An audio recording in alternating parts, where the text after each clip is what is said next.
Okay, we're going to talk now just a little bit about step 12, and then we'll be done. We don't want to go through this next chapter. We don't have the time, but I do want to look at 2 or 3 things in it very briefly. Let's go to page 92. Now, this is telling us how to work with other people, how to do our 12-step call, how to sponsor, and etc. The first paragraph says, tell him how baffled you were, how you finally learned that you were sick. Give him an account of the struggles you made to stop. Show him the mental twist which leads to the first drink of a spree. We suggest you do this as we've done it in the chapter on alcoholism. If he was alcoholic, he will understand you at once. See, this is what Silkworth told Bill to do. He will match your mental inconsistency with some of his own. If you're satisfied that he's a real alcoholic, begin to dwell on the hopeless feature of the malady.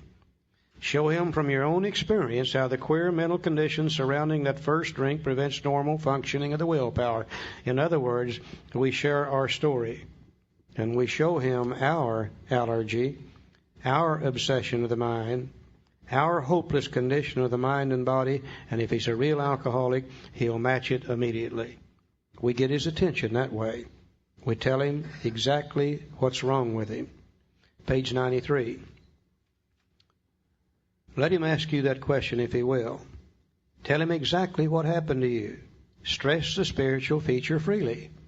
If the man be agnostic or atheist, make it emphatic. He does not have to agree with your conception of God. He can use any conception he likes, provided it makes sense to him.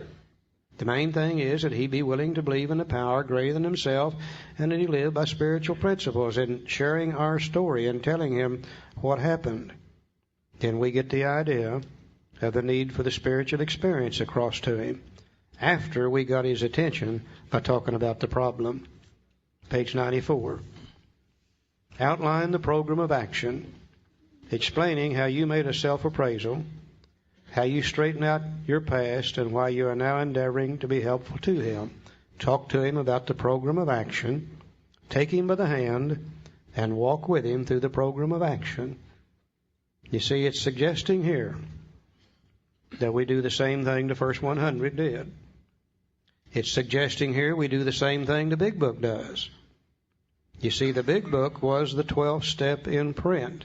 They could not go call on that person individually.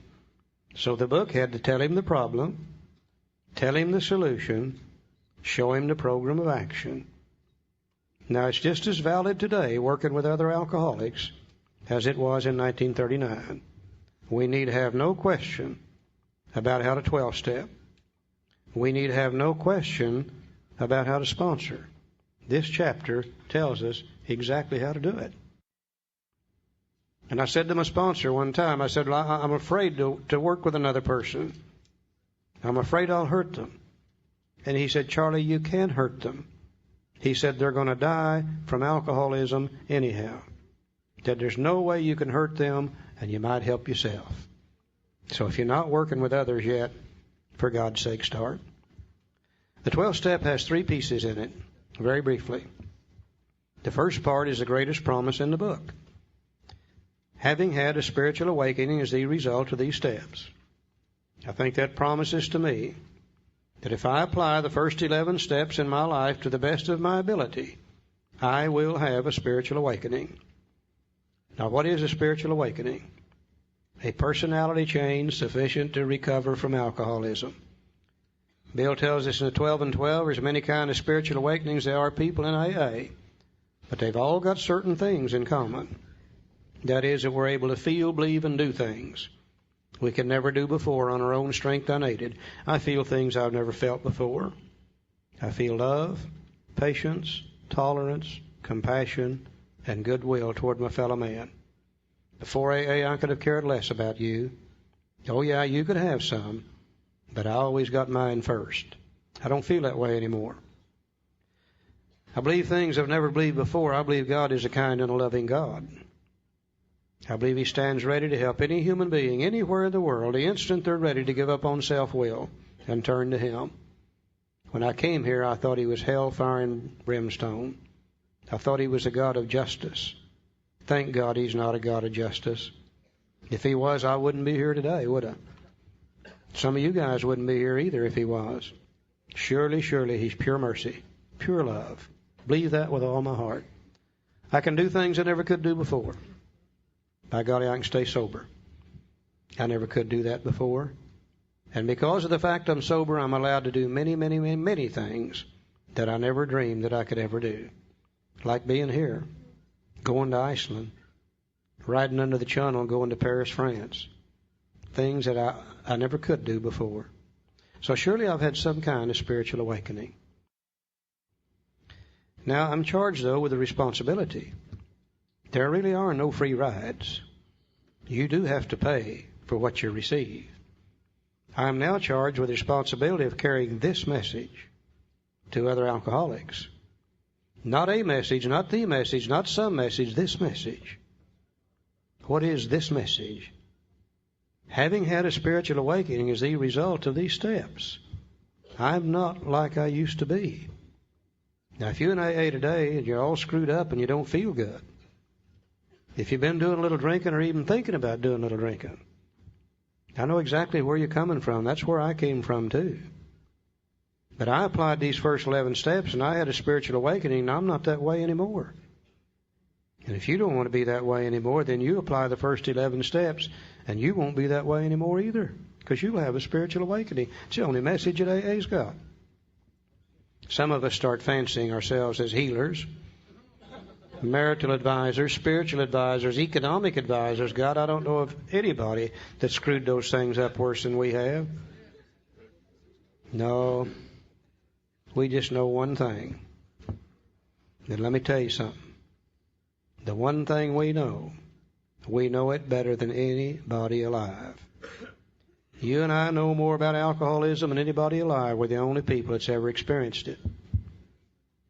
We know more about recovery from alcoholism than anybody alive. We're the only people that's ever done it.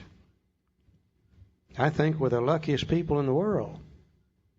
I think surely, surely, surely, God got tired of seeing people like us die back in the 1930s. I think He decided to do something about it, and He's always worked with people through people. I believe He picked Bill and Bob, the first 100.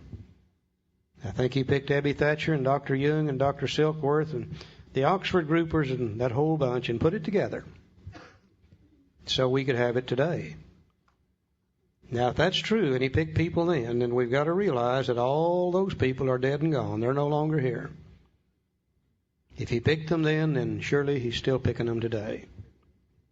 There's not an alcoholic in this room that ought to be here. Every one of us ought to be dead.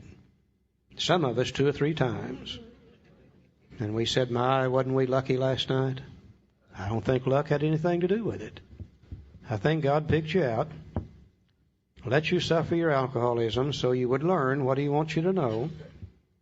And then when He got ready to use you, He removed the obsession to drink.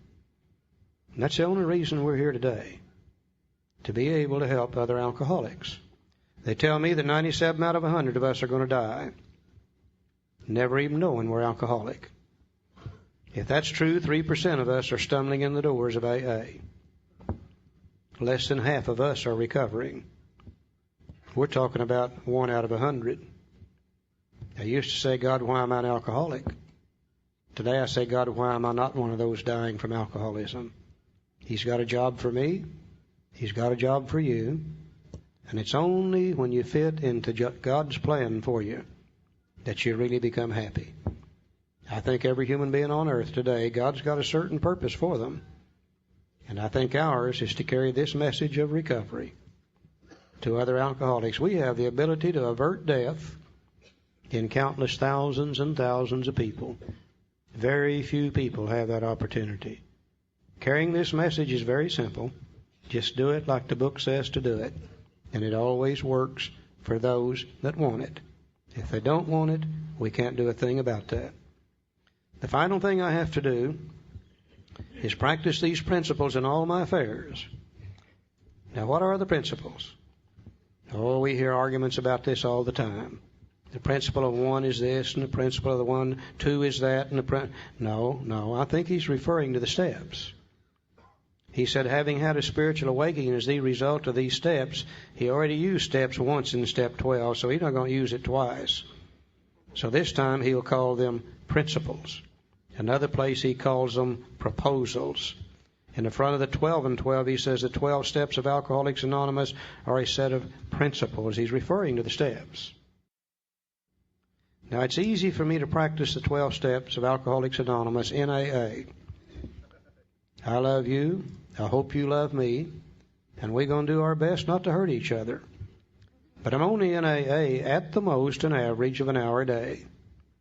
What do I do the other 23 hours? Can I practice these principles, these steps in my home with my spouse? Can I realize just how powerless I really am with that lady? Can I realize the insanity of trying to control her knowing full well I can't? Can I make a decision and turn her will and her life over to the care of God as I understand it? Can I inventory me and find those defects of character that keep me trying to control? Can I talk about that to another human being? Can I become willing to have God remove and ask Him to do so and take those away? Can I make amends to her quickly when I've harmed her? Now, there's times I'm ashamed of me. There's times I treat absolute strangers on the street with more courtesy than I treat my own wife and my own home. Just think, if I could practice these principles there with her and she with me, why, we might pick up 10, 12 hours a day where we could be peaceful, happy, and free in our home. If we don't practice them, we don't stand a chance. We're at each other's throat continually. Can I practice them with my children?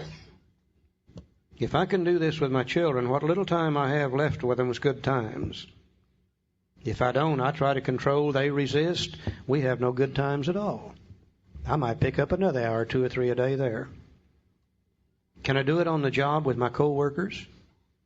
You know, if I could do it on the job with my co-workers, well, I might be peaceful, happy, and free there for 8 or 9 or 10 hours a day.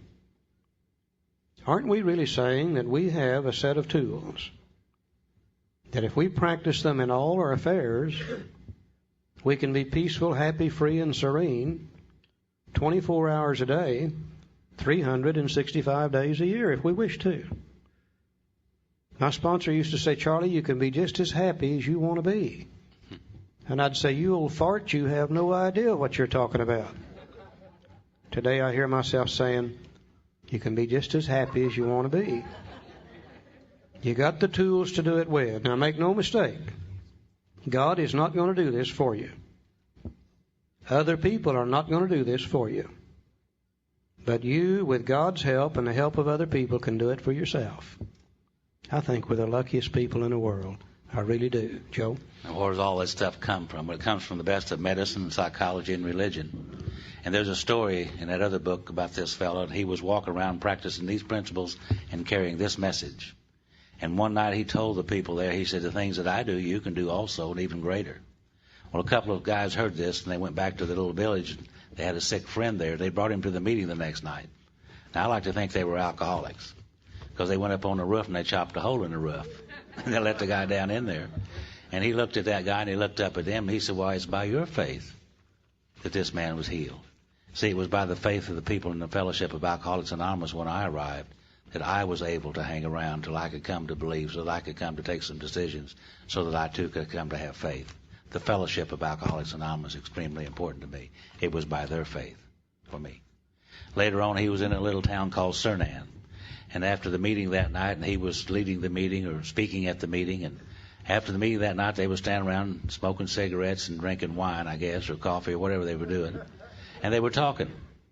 And they told him a fellow they had locked in a cave on the side of the hill. Now, this might have been the First Treatment Center. I don't know. And he said, I want to go up and talk to this guy. I said, no, you don't want to talk to this guy. This guy is full of resentments, and he's full of fear. He's harmed a lot of people. We've got him chained to the wall up there so he won't harm himself or other people. You don't want to go up and talk to him. He said, yeah, I do. I said, what's his name? He said, his name is Legions, for he is many. Many defects of character, you see. So he went up there and talked to this guy for a little while and turned him loose. Cut loose of his resentment, cut loose of his fear. Cut loose of his guilt, shame, remorse, and set him free. Now, he wrote a little step for us right here. Because the other people that he'd helped, those other 12 guys he'd helped, he took them with him. And Legion wanted to go with him. He said, can I go with you and do what you do? And he said, no, Legions. He said, I want you to stay here and tell people what happened to you. I think they call that pass it on, is what Bill Wilson said. Is Barbara in the room? Barbara, you here? Where are you, hon? Yeah, stand up. I want you all to meet Barbara in case you haven't got to meet her. Okay. Yeah.